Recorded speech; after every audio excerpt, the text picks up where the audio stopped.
Guys, तो आज हम लोग जो टॉपिक कवर करने वाले हैं वो एक बहुत इंटरेस्टिंग टॉपिक है और वही है आज हम लोग का टॉपिक है वो हमारे जो अपना रीजन है इंडो पाक रीजन उसकी हिस्ट्री के बारे में है। तो हम लोग जो एंशियंट एरा था स्टोन एज से लेके जो अभी हमारा 1947 था 1947 तक की सारी हिस्ट्री जानेंगे इस सारे रीजन की।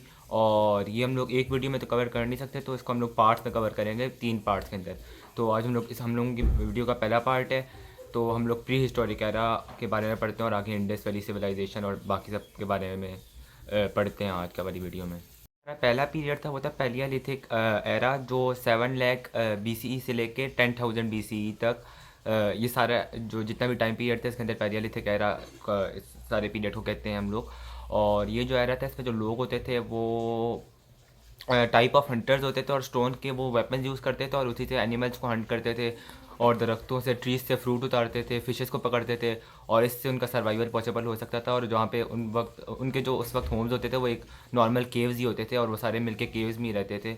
और उस वक्त के लोग हंटर ही थे और ऐसा उस वक्त प्रॉपर लोगों के पास होम भी नहीं होते थे, वो केव्स के अंदर ही रहते थे। और ये सारे जो एरा है इसको ओल्ड स्टोन एज भी कहते हैं क्योंकि इसमें भी ना जो वेपन्स होते थे वो स्टोन के ही होते थे, जिस तरह स्टोन एज में हमारे में जो लोग होते थे गाइस, जो ओल्ड स्टोन एज थी इस पीरियड में जो लोग होते थे अपनी प्रोटेक्शन के लिए उनके पास एज सच इतने मॉडर्न वेपन्स तो होते नहीं थे जैसा कि उसको कहती है स्टोन एज है। तो उसमें स्टोन के वेपन्स होते थे और वो उनका जो वाइल्ड एनिमल्स थे उससे प्रोटेक्ट नहीं कर सकते थे। तो वो अपनी प्रोटेक्शन के लिए फायर यूज़ करते थे और अपने आप को वार्म रखने के लिए भी फायर यूज़ करते थे क्योंकि अभी तो जिस तरह क्लाइमेट चेंज की वजह से जो टेम्परेचर है एज सच इतना ठंडा नहीं होता, लेकिन उस टाइम काफ़ी ज़्यादा इवन तो समर्स के अंदर भी काफ़ी ज़्यादा ठंडा टेम्परेचर ही होता था। इंटरग्लेशियल पीरियड हम लोग कहते हैं। एग्जिस्टेंस के जो हमारे पास कुछ एविडेंस है वो पाकिस्तान की सोन वैली के अंदर और इंडिया के भिमबेटका केव्स के अंदर हम लोग को इनके जो सर एग्जिस्टिंग एविडेंस है वो हम लोग को मिलते हैं। फिर नेक्स्ट टाइम पीरियड है वो है न्योलिथिक एरा जो 10,000 BCE से लेके 3,000 BCE तक रहा था और इसको स्टोन एज कहते हैं। ये सारा जो पीरियड था ये स्टोन एज मतलब स्टोन एज के अंदर ही आता है सारा पीरियड। ये एरा था जब लोगों ने हंटिंग छोड़ के फार्मिंग स्टार्ट की थी और इसमें जो लोग अपनी फार्मिंग भी करते थे वीट जैसी चीज़ों की और साथ में अपने एनिमल्स को भी डोमेस्टिक एनिमल्स को भी अपने साथ रखते थे, जिस तरह शीप गोट्स और काउस। लोगों को फार्मिंग के लिए पानी चाहिए होता था तो लोग फार्मिंग की वजह से रिवर्स के पास अपना विलेजेस बनाने लगे, अपनी सेटलमेंट्स बनाने लगे। तो इनकी जो अभी मतलब टाइप ऑफ आप कह सकते हैं जो एक सेटलमेंट पाकिस्तान में भी थी जिसको महरगढ़ कहते हैं। और यहाँ पे अभी तक इनकी जो सेटलमेंट्स हैं उनकी कोई ना उन्होंने इस टाइम में अपने लिए काफ़ी ज़्यादा एडवांस वेपन ही बना लिए थे पॉलिश स्टोन से। और साथ ही साथ पॉटरी का भी मतलब इसी टाइम में स्टार्ट हुआ था कि लोग सिर्फ फार्मिंग तक महदूद नहीं थे बल्कि साथ ही अपनी एक टाइप ऑफ सेटलमेंट्स बनाते, अपने साथ फूड शेयर करते, अपनी सिक्योरिटी के पीछे कोई अपने अपने सिक्योरिटी के लिए कोई कॉम्प्रोमाइज़ ना करते। प्रॉपर उन्होंने अपनी एक सिक्योरिटी रखी हुई थी ताकि जितने भी वाइल्ड एनिमल्स हैं दूसरे ट्राइब्स हैं उनसे ये सिक्योर रहें। था हम लोगों ने जो सारा भी पढ़ा है था प्री हिस्टोरिक एरा। तो चले हम लोग आगे थोड़ा इंडस वैली सिविलाइजेशन का जो एरा था उसकी तरफ मूव ऑन करते हैं। अभी हम लोग जो सारा पीरियड पढ़ेंगे उसको हम लोग कहते हैं एंशियंट पीरियड, जिसके अंदर ही आती है इंडस वैली सिविलाइजेशन और बाकी सारा जो सारा पीरियड था इसके अंदर ही आता है। इंडस वैली सिविलाइजेशन का पीरियड टाइम पीरियड था वो था 3300 BCE से लेके 1300 BCE तक। सिविलाइजेशन थी ये जो थी ये रिवर इंडस और रिवर घाघरा के पास ही रहती थी, जो कि आज के वक्त में पाकिस्तान, अफगानिस्तान, इंडिया ये सारे जो रीजन इसी में रहती थी। और ये जो सिविलाइजेशन थी इसके जो अभी जो हम लोग को अभी भी प्रूफ मिलते हैं कुछ सिटीज़ के अंदर वो हैं मोहनजोदारो और हड़प्पा। दो सिटीज़ थी और बाकी इनकी जितनी भी सिटीज़ थी इनकी जो यूनिक बात थी वो थी इनका अर्बन प्लानिंग सिस्टम। जो इनकी स्ट्रीट थी वो प्रॉपर एक ग्रिड पैटर्न से बनी होती थी और इनके जो हाउसेस थे वो प्रॉपर एक बेक्ड ब्रिक्स से बने होते थे और काफ़ी ज़्यादा स्ट्रॉन्ग होते थे। और ये इस वजह से यही रीज़न है जिसकी वजह से इंडस वैली सिविलाइजेशन को काफ़ी एडवांस्ड सिविलाइजेशन कहा जाता है।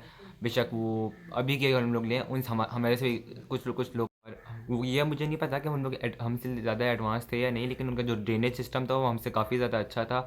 और जिस तरह हमारी अभी जिस तरह डेवलपिंग कंट्रीज़ है पाकिस्तान, तो उनका इतना अच्छा ड्रेनेज सिस्टम नहीं है जितना उस वक्त मोहनजो दारो और हड़प्पा के अंदर ड्रेनेज सिस्टम होता था।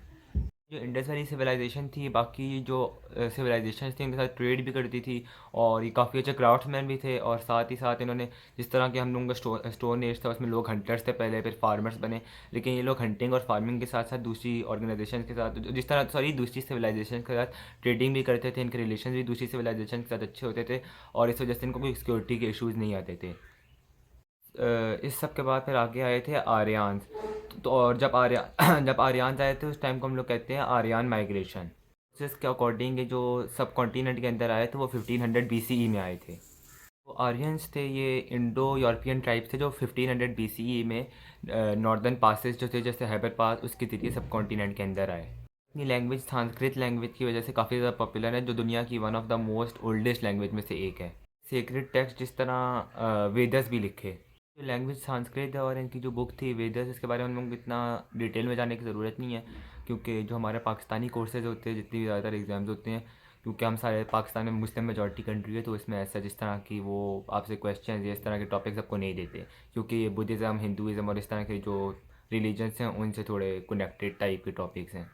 आर्यंस का जो सोसाइटी सिस्टम होता था वो 4 वर्ण में जो नंबर 1 पर आते हैं वो हैं ब्राह्मण्स, जो इनके प्रीस्ट या स्कॉलर्स होते थे। जो सेकंड पे आते हैं वो है क्षत्रियस के वॉरियर्स होते थे, और सोल्जर्स होते थे, इनको सेकंड वाला रैंक दिया जाता था। जो थर्ड पे आते हैं उनको कहते हैं हम लोग वेश्यास, जो इनके ट्रेडर्स और मर्चेंट्स होते थे उनको ये थर्ड वाला रैंक दिया जाता था। फोर्थ रैंक है उसको आप शुद्रास या शुद्रास जो भी कह रहे हैं, वो लेबर्स और सर्वेंट्स को दिया जाता था, और वो सबसे कम जो इनके पास अथॉरिटी होती थी उनको दिया जाता था ये फोर्थ वाला रैंक। ये हिस्ट्री ऐसा हमारे लिए इतनी इंपॉर्टेंट नहीं है हमारे जो कोर्सेज और एग्ज़ाम्स होते हैं उनके अंदर, क्योंकि ये थोड़ा हिंदुज़म, बुद्धिज़्म और ऐसे रिलीजन से कनेक्टेड नहीं की हिस्ट्री। तो हमारी जो जितने भी एग्ज़ाम्स होते हैं जिस तरह CSS PMS, उनके अंदर इनकी ऐसा हिस्ट्री को इतनी प्रेफरेंस नहीं दी जाती। नेक्स्ट पीरियड है उसको हम लोग कहते हैं वैदिक एज, जो 1200 BCE से लेके 600 BCE तक रहा था। पीरियड के अंदर छोटे छोटे जो ट्राइब्स होते थे वो जाके बड़ी सेटलमेंट्स के अंदर जाके सेटल हो गए, जिनको महाजनपदास यानी ग्रेट स्टेट्स भी कहा जाता है। कल्चर, ट्रेड और कैटल फार्मिंग इनकी मेन एक्टिविटीज़ होती थी। रिलीजन इवॉल्व हुआ और उपनिषद जैसे टेक्स्ट ने इनको एक आइडिया दिया, जैसे सोल और यूनिवर्स का आइडिया। यही वो ज़माना था जब आयरन टूल्स का जो यूज़ था वो फार्मिंग और जो फाइटिंग होती थी उसमें भी होने लगा। गाइस बाय 600 BCE सब कॉन्टिनेंट में एक और वेव आई जिसे सेकंड अर्बनाइजेशन भी कहते हैं। सिटीज़ इसमें कुछ सिटीज़ जैसे वाराणसी और राजगीर पॉलिटिकल और कल्चरल सेंटर्स बन गए थे। किंगडम जैसे मगाधा और कोसला जैसे किंगडम्स जो थे वो कॉन्क्वेस्ट और अलायंसेस के ज़रिए और भी ज़्यादा ग्रो किए इस पीरियड के अंदर जो बुद्धिज़्म था जो गौतम बुद्धा ने क्रिएट किया था, तो यही वो वाला पीरियड था जब ये वाला जो रिलीजन था क्रिएट हुआ था। पीरियड में डेमोक्रेसी भी फर्स्ट टाइम स्टार्ट हुई थी, for the very first time, जैसे बाजी रिपब्लिक और इस तरह, और ये आगे जाके ग्रो करते करते अभी आप देख सकते हैं हमारी जो वर्ल्ड कितनी ज़्यादा डेमोक्रेटिक है। तो ये वो टाइम था जहाँ से डेमोक्रेसी का वेरी फर्स्ट जो स्टार्ट था वो यहीं से था। ये थी आज की वीडियो जिसमें हम लोगों ने सारा बिफोर क्रिस्ट एरा के अंदर जितना भी हमारा सब कॉन्टिनेंट की हिस्ट्री थी हम लोगों ने डिस्कस की।